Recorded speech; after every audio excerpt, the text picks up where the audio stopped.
He is crazy. He is old. But is he a coot? It's time for the Crazy Old Coot. Good morning, it's the Crazy Old Coot here. How are you doing? I'm doing just fine. And today we are going to do the Penultimate RX 6800 review. Ooh. Okay, this first slide is just a size comparison of the 6800 versus the 6600 XT. And the 6800, as you can see, is about 70% larger. It's a big boy. Reminds me of my Vega 56. This next slide compares the 6600 XT versus the 6800 in Fire Strike Extreme, where the 6600 XT scores 13,045 and the 6800 22,414 with a 71% improvement. This is graphic scores.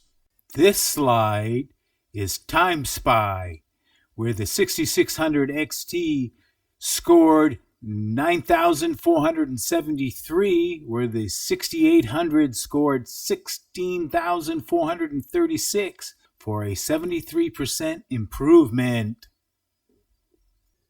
This next slide is Superposition 1080p Extreme, where the 6600 XT scored 5,477 and the 6800 scored 8,634 for a 58% improvement.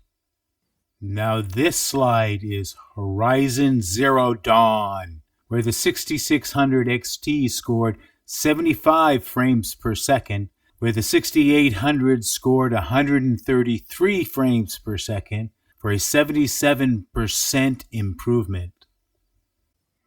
This slide is the Strange Brigade, where the 6600 XT scored 124 frames per second and the 6800 scored 215 frames per second for a 73% improvement.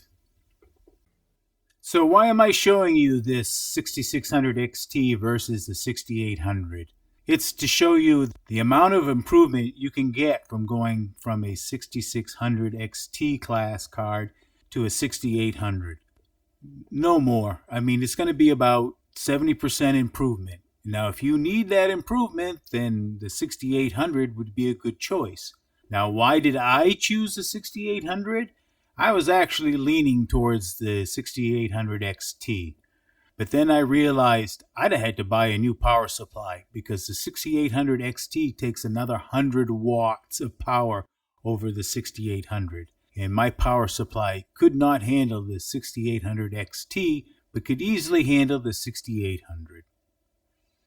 Now that we've seen what the 6800 can do against the 6600 XT, how can it do against the default versus overclocking the 6800? In this slide, we show Time Spy 4K.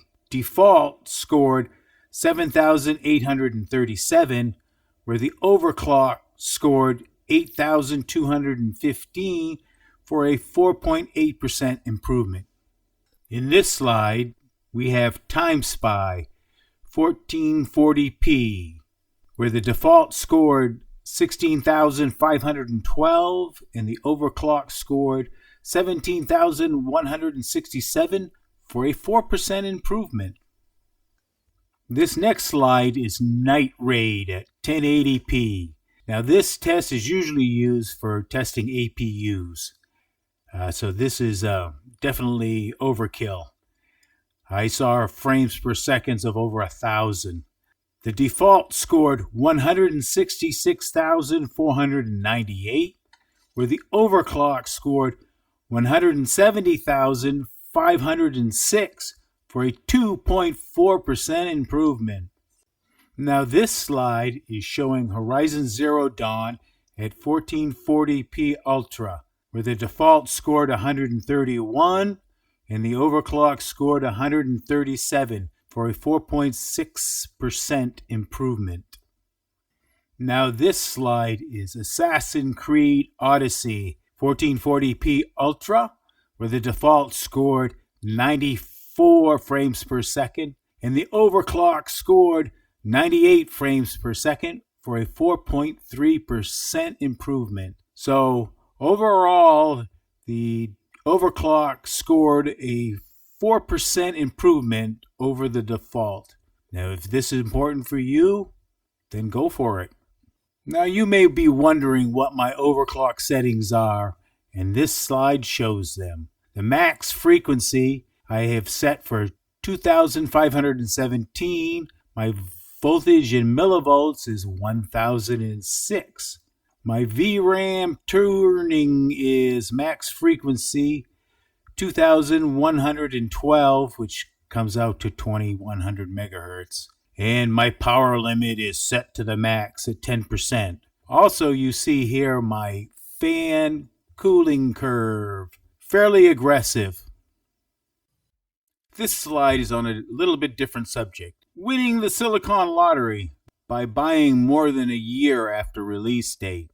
My 5800X and my RX 6800 were bought more than a year. One was bought a year and 4 months, and the other one was bought 2 years and 4 months from their release dates.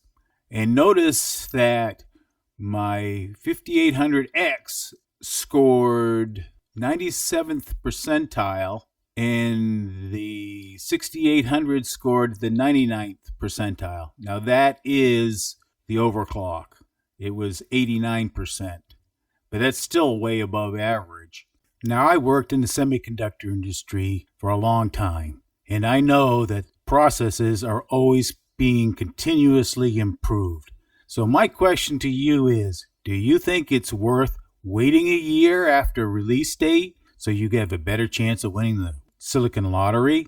Or should you buy on release because you need it now? Give me your answers below.